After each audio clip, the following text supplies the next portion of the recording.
Hello YouTube fam. Today we're playing green-white artifacts with honestly a big chunk of this deck coming from the Brothers War. So we'll get right into those cards. So the first one I want to talk about is Teething Wormlet, which is kind of the star of this deck. Is really one of the reasons you want to play green-white artifacts. So it's least important part of the text box is when it has death touch when you have 3 or more artifacts.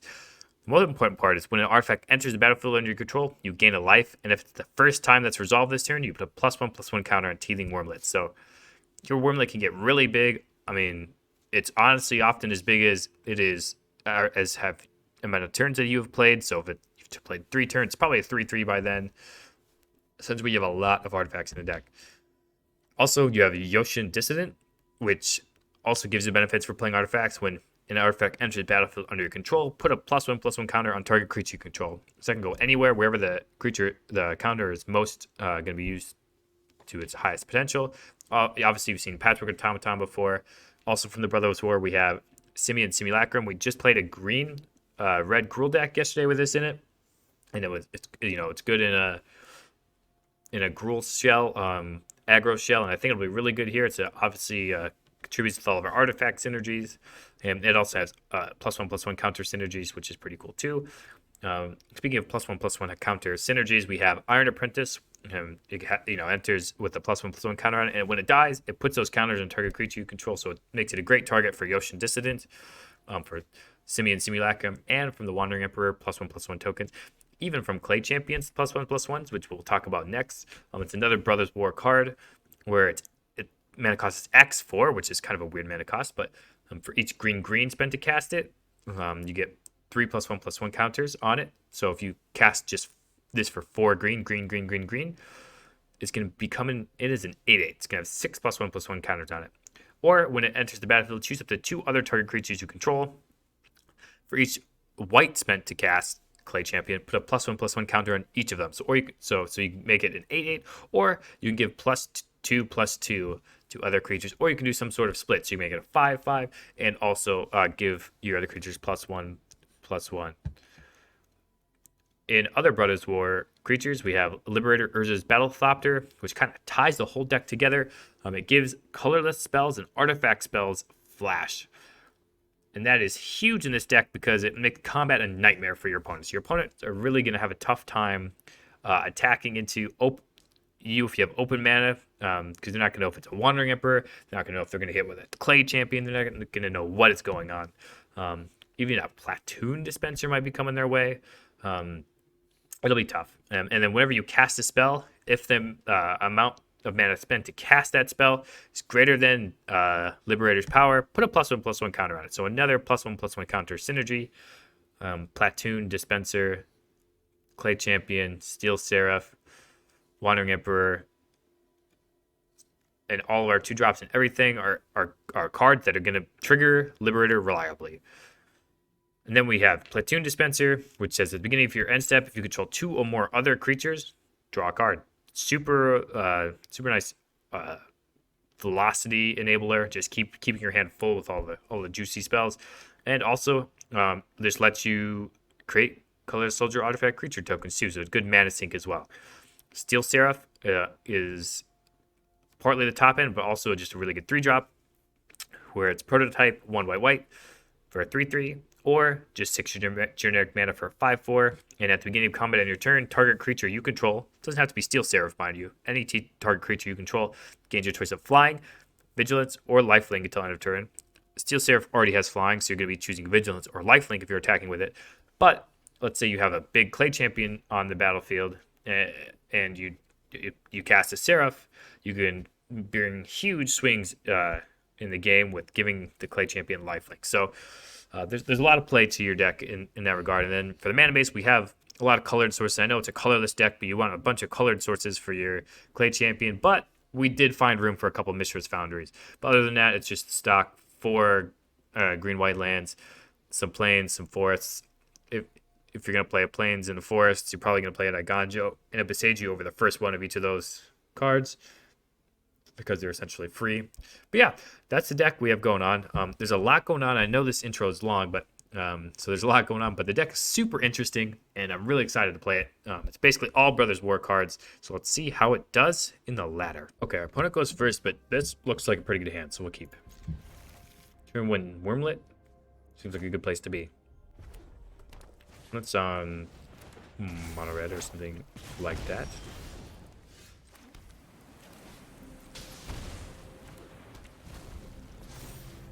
Automaton's gonna be pretty good. Need to draw some lands here. And a Seraph would be good eventually to give something lifelink. Phoenix Chick. Yep, that's a good start. I mean, this is the ideal start you're wanting if you're a mono red so far.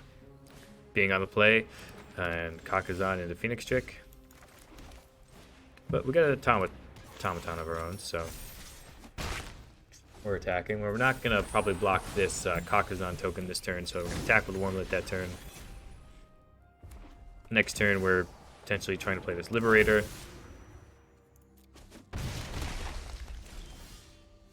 Seraph was a good draw, but we can't do any great blocking, so we're going to pass. Getting a life off the Wormlet is really good for this deck as well. I think we'll block here. Probably be able to kill our Wormlet, but we've already gained a good bit of life off of it. And if we get down the Seraph next turn, we draw a land, and having the lifelink will be a pretty big game. Another Mystery's Research Desk.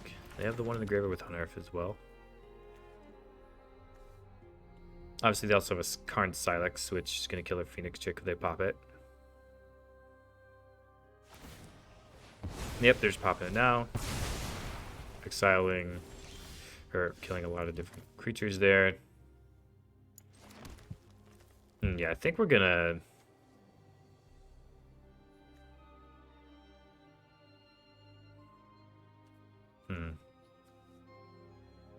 Do we want to cast a spell or do we want to pass?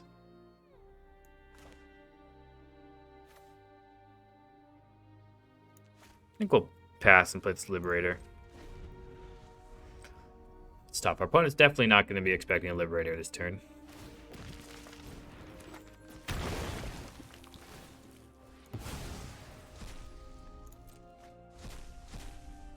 Was that a Raiju they exiled? Yep, that was a Raiju. Raiju's not bad for next turn. Can he cast it next turn? Yes, they can.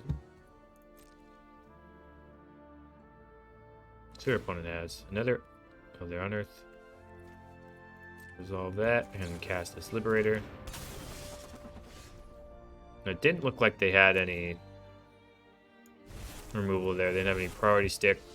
So that means I think we're going to take advantage of that and get the lifelink going on our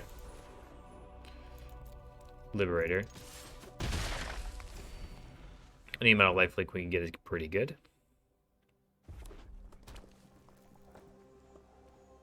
Makes us care a lot less about Raiju. Burn down the house, though. Okay, yeah, that was good. That was a good draw. Now it's not looking as good for us. Been stuck on lands, which has been tough.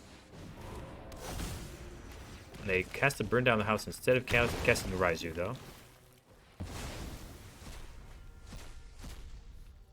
What do they get with that? 2 Ronins. And they can cast the Ronin this turn, okay.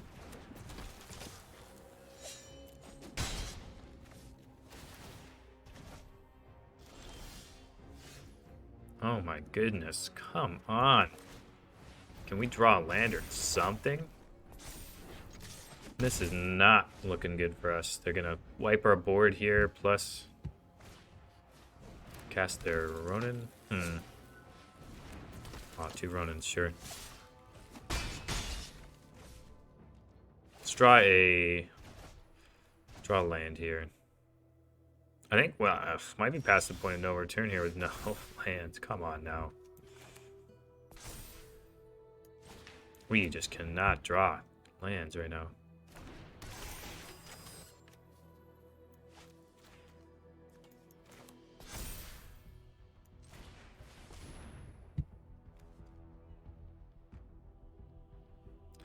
Yeah, I think we're going to actually die now. Our opponent had they're playing Burn Down the House, and their Kumano faces Kakuzan, Phoenix Chick, Reinforce Ronin, Karn Silence deck, but it's gonna get us. And it's not gonna feel good.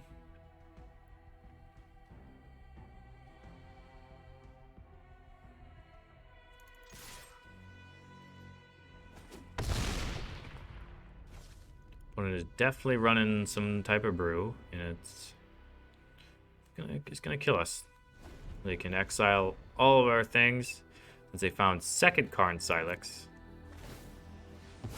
And then they can play their 2 Ronin still. This is just crazy. I can't believe we lost this game, honestly. I mean, opponent has been... This is wild right now, or whatever opponent has had. Being stuck on 3 lands has been brutal, though. See if we stay stuck on 3 lands the whole game. Nope, we didn't, but we're dead still, so... Yep, can't beat what they have going on. Okay, on to the next one. Not sure we can keep a hand without any white mana. That looks better.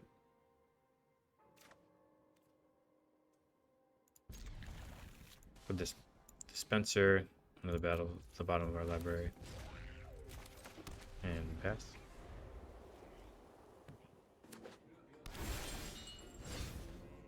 Okay, we're gonna cast this automaton here. Next turn, we'll get down the Seraph. Give our creature lifelink, potentially, depending on what they play. Yep, Fame Buster, sure.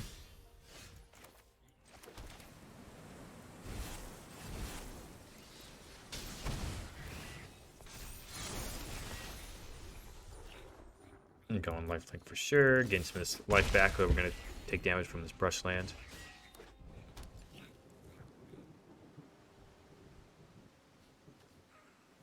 Opponent's on Grixis. And hits us with the good game. Can't beat what we have going on. Okay. GG's. Opponent's going first, and we have the Wormlet on 1 and some Seraphs on 3. It's not the best hand I've ever seen, but it's a hand we can play. And our opponent mulligans on 7, and apparently did not like their 6. So, alrighty, free win. Okay, our opponent goes first, and we have a decent hand. We'll keep. That was a good draw, actually, because now we can play Wormlet on 1. And then Wormlet plus Iron Apprentice on 2, which will be pretty nice. That'll be a pretty good start. It's not a... Wormlet isn't a legendary creature, is it? No, okay.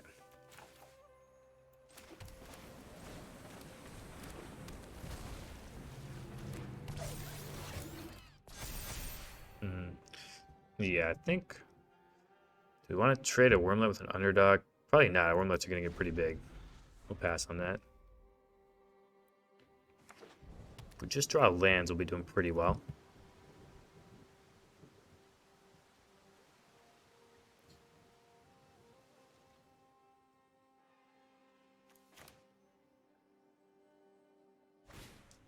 Harvester, sure.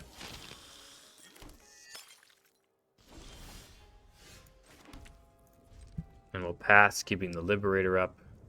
Our opponent might try to target one of our Wormlets with a Harvester. Then we might be able to get them with the Liberator. Flash in. Oh, come on. Not now. Not now. Okay. We're going to be able to kill one of our Wormlets for sure, if that's what they so choose.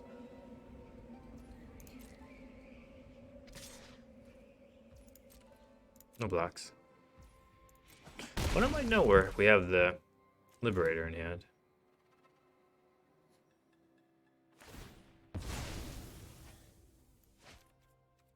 Sure. Can't protect it with the Liberator since they have 2 blood.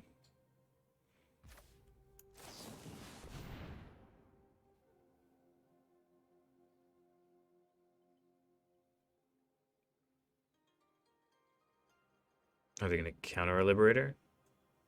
Thinking about it, certainly.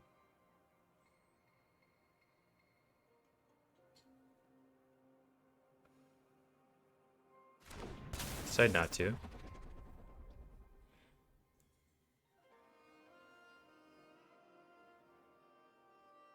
So they're going to kill our... They are. They're going to kill our Wormlet. Okay. Gain our life.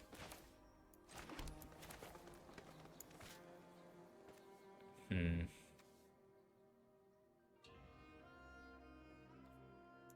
we're just going to attack with our Flying Boy.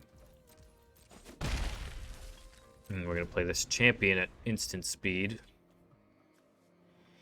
We'll see what for, depending on what they target.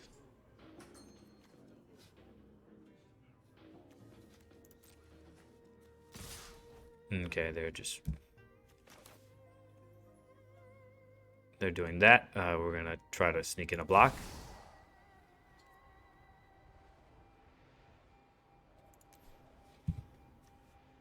Confirm 0. Green, green, green, green. Probably have a counter spell here, but we have Big Boy coming in.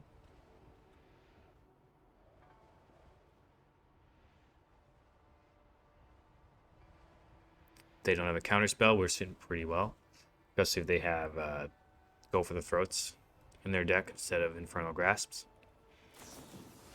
Hurtai, okay. We're gonna draw a card though. If we draw a land, we can play this Platoon Dispenser. Okay, don't draw the lands.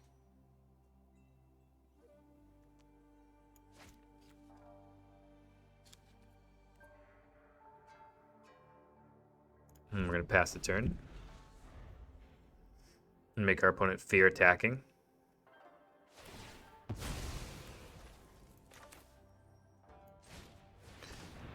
Yep, made him do that now.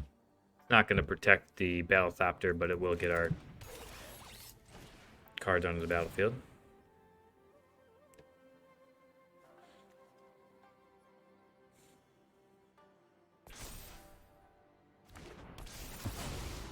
Definitely still need to draw a land for this Platoon Dispenser, though.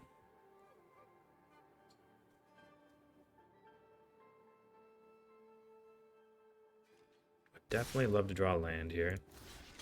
Block their tie. The underdog do its thing. Corpse Appraiser, sure. Alright, can we draw land? If we draw land, we're going to start to be looking really good in this game. If we don't draw land, probably going to lose, honestly. See if we can draw land. What are they going to exile? Probably our champion. Alright, come on, let's draw land. Been really trying to draw it. See if this deck has what it takes to hang with a land here. Put a cut down in the graveyard, so better, whatever they got with better than cut down. Oh my goodness. Super frustrating. Doesn't even have Death Touch.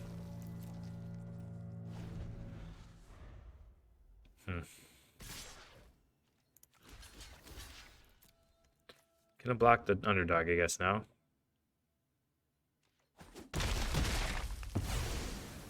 Put our +1/+1s on the Wormlet. Might kill our Wormlet in response. Fires a victory and then draw a card off of it. Sure. Alrighty, let's draw a land. Probably out of the game right now, but drawing a land is our only chance. It's not a land. Just gonna get their underdog from the graveyard and attack, probably. Yeah, it's tough. This deck has had some tough draws so far.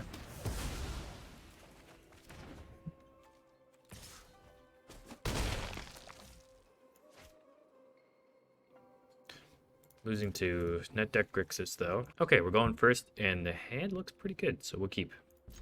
We need to draw lands, but that's alright. We have things to play until we do. Soldiers, okay.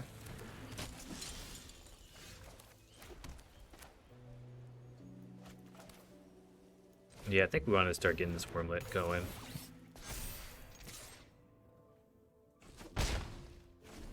Land next turn would be pretty good. land next 2 turns would be very good. I think we're going to be in a very good spot if we just hit land.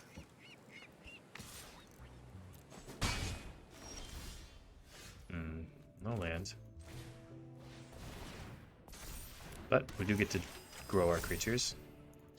Could have a Resolute Reinforcements here. Didn't look like they do. Nothing on turn 2.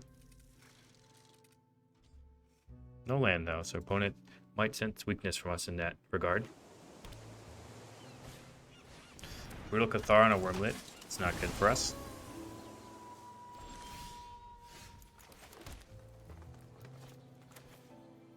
Yep, gonna play this Dissident and set up for next turn. Opponent's turned the corner here with 1 Brutal Cathar. It's a good card. It's also a Soldier. Oh my goodness. Yep. We'll block, though, if they attack with their Brutal Cathar to get our Wormlet back. Another front line. Okay. Alright, now we're trying to draw another land. If we draw a land, we can go a long way towards making a huge board.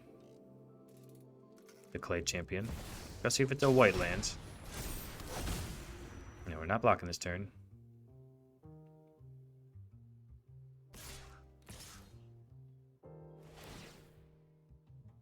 Yeah, no blocks from us. Untapped white land would be huge here. Let's see if we can get there. Not an untapped white land. But an untapped land, so it's not bad.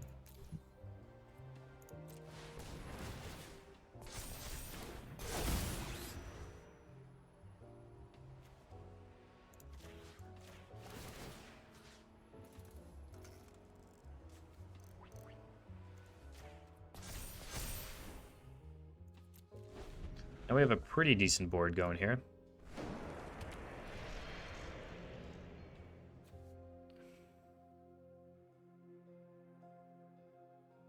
And they can... Another Trenches, okay. Another Trenches. Our Wormlet has Death Touch, which is something you may not notice.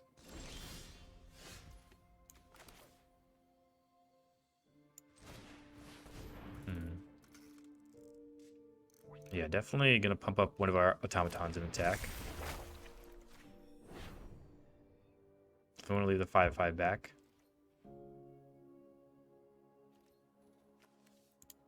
And now they block with any combination. It lets us get something out from underneath the Brutal Cathar. He's blocking with 1 frontliner though. That's fine with us. Opponent's on the back foot here, but love to draw land for this Platoon Dispenser.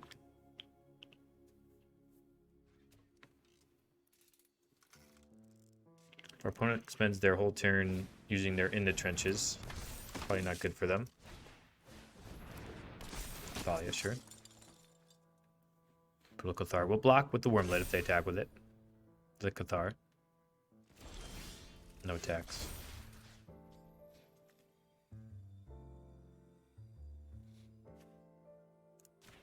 The automaton +1/+1 there. And now it's an 8 power creature. And now it's a 9 power creature, which means I think we're pretty happy to attack with it.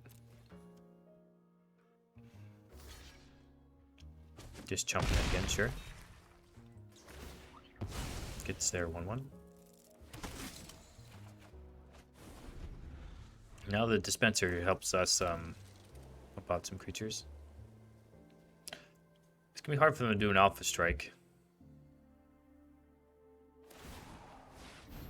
Sure, yeah. Coming up the Cathar, okay. We have this Teething Wormlet that is Death Touch.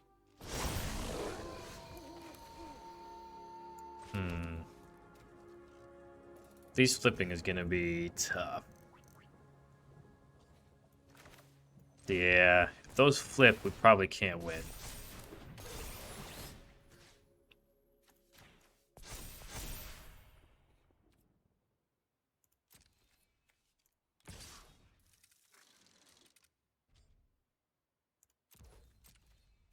These have first strike. So they could have blocked multiple things with first strike, but they don't want to risk losing their creatures at all. Another dispenser. We're going to be able to draw a lot of cards, but they can double spell here. They can flip their brutes, and it's not good. All right, do they have a second spell? That's the big question.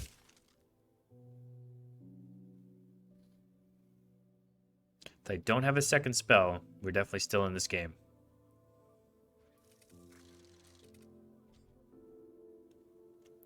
If they can't flip these brutes, we have a chance.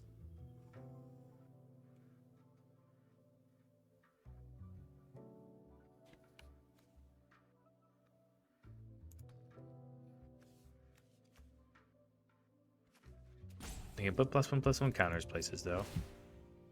It's definitely scary.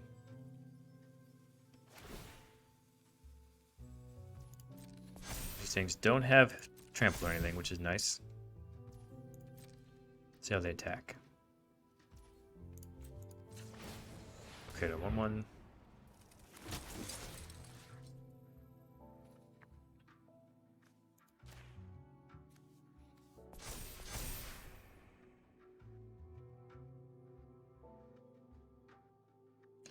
We're just staring at each other, but our opponent is... And they're definitely probably going to be jumping ahead of us if they can ever flip these brutes. The nice thing right now is we can hold a lot of what they have going back right now. They have a lot of first strike. It's gonna be close because we're only gonna be able to cast one spell a turn. But it should be a pretty good spell every turn drawing two, although that turn it was not good. We also get to trigger, starting next turn, we can make 2 1/1s a turn with the dispensers. They can't cast 2 spells again, which is huge. We are eventually going to make a very huge board if they never can flip these Moonrage Brutes. Getting rid of our Wormlets, they do know that I had Death Touch, okay.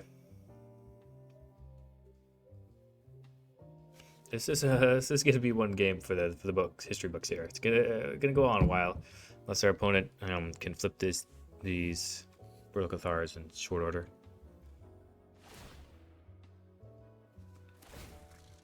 Our opponent having 2 siege veterans to pump their things is definitely pretty relevant. Not drawn any lands though.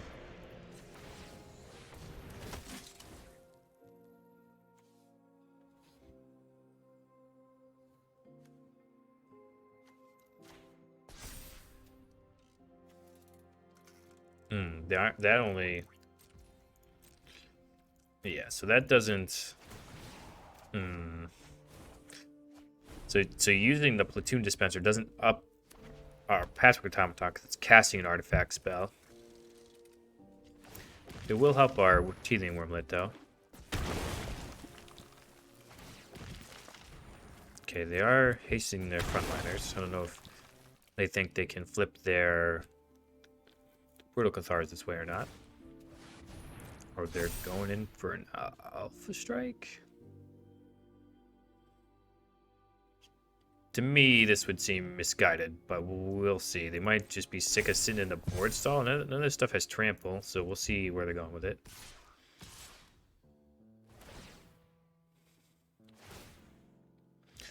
Okay, I think they just think that this is going to flip their Moonrage Brutes, which it's not going to. So we'll take our free blocks while we have them.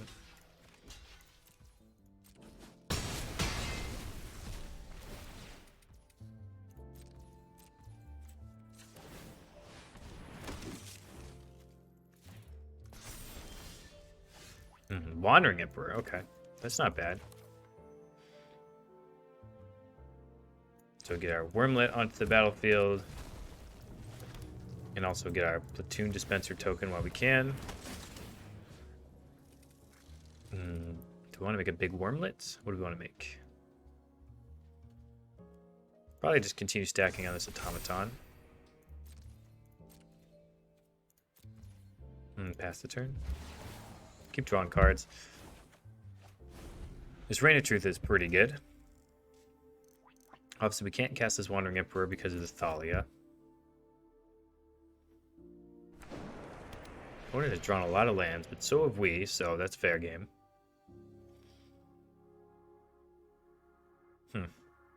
Tough game here, tough game here. This Siege Veteran has really helped our opponent.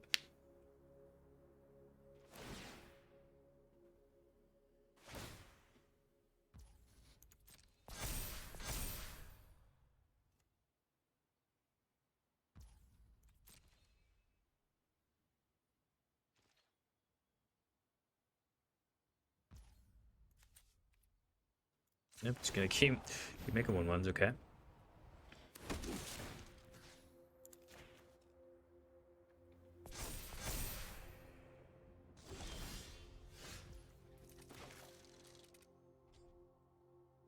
Okay, now this Reign of Truth is gonna have 5, 6, 7, 8, 9, 10, 11.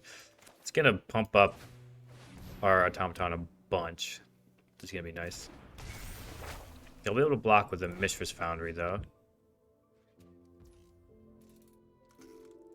26, 26. So, yeah, they don't have enough first strike to get through this.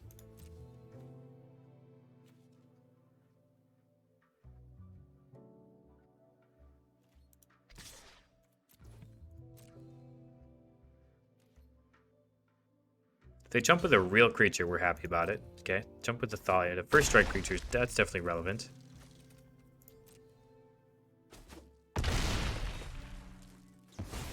Not with a Foundry. We wanted to create 1/1s, I guess. I'm not really sure. Gonna have to fight through these Siege Veterans anyway. Yeah, I think we're gonna pass. Just draw our cards. Wandering Emperor could be pretty good. Ooh. Flying could also be really good here. If they can't double spell this turn, the Steel Seraph is potentially really game-changing.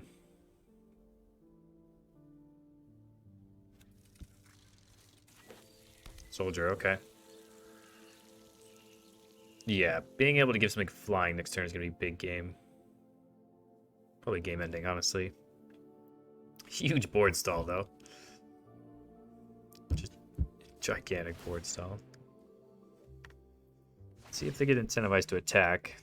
Opponent hasn't drawn anything significant in a long time, which is really the only reason we've been able to stay in this game, but they had a heater of a draw in the early game, so it's only fair.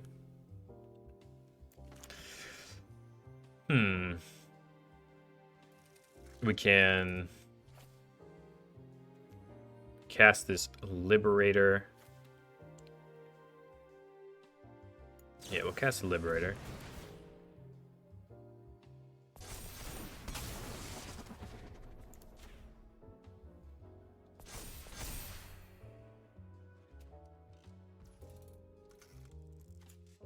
Bigger 1/1.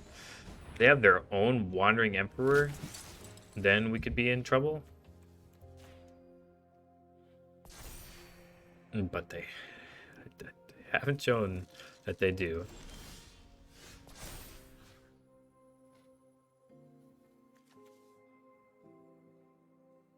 That was a really good draw. Now we can play both of these to give him flying.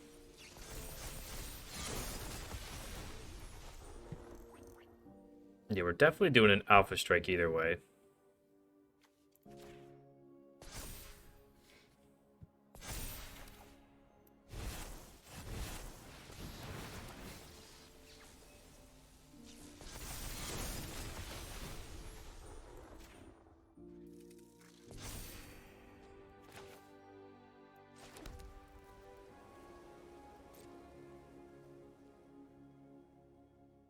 Combat can give these flying.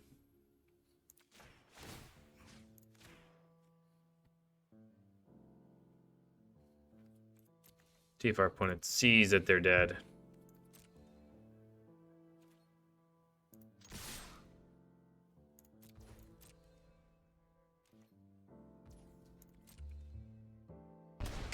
Yeah, okay. They see that they're dead. Just a humongous amount of damage coming towards our opponent's way. They're negative 62 in a competitive game. Sheesh. I bet they're pretty frustrated they didn't draw anything. That it's definitely true that they didn't draw anything, but wow, we were all on a board stalemate there for a while. GG's. And we're back with Green White Artifacts, and I had a lot of fun playing this deck. As you saw from that last game, wow, you can get really out of hand with this deck. It's a deck where your opponent really has to have sweepers if they really want to be able to go late with your late game. Really, there's not a lot of late games you don't really feel like you can go toe to toe with. We had double platoon dispenser out in that game, and with that we were really able to just keep drawing cards, keep filling our hands with relevant spells. A Liberator lets you play stuff on their turn, and then also just making 1/1 colorless artifact tokens, and also having Yoshin Dissidents on the battlefield to give things multiple things +1/+1 counters. It's really good though. The whole deck together is pretty powerful. Everybody knew Patchwork Automaton was a great card, and it just keeps growing throughout the whole game. Well, they gave us basically another Patchwork Automaton and Teething Wormlet, except for it comes down a turn earlier, slightly capped the upside, but it's just a huge creature too. And they also gave Yoshin Dissident, which basically the same text as Automaton. I mean, they literally feel like they gave us another Automaton, just not an artifact. So this style of deck has gotten a huge shot in the arm. I'll probably play something like this again, maybe update it slightly, but I just had an absolute blast playing this deck.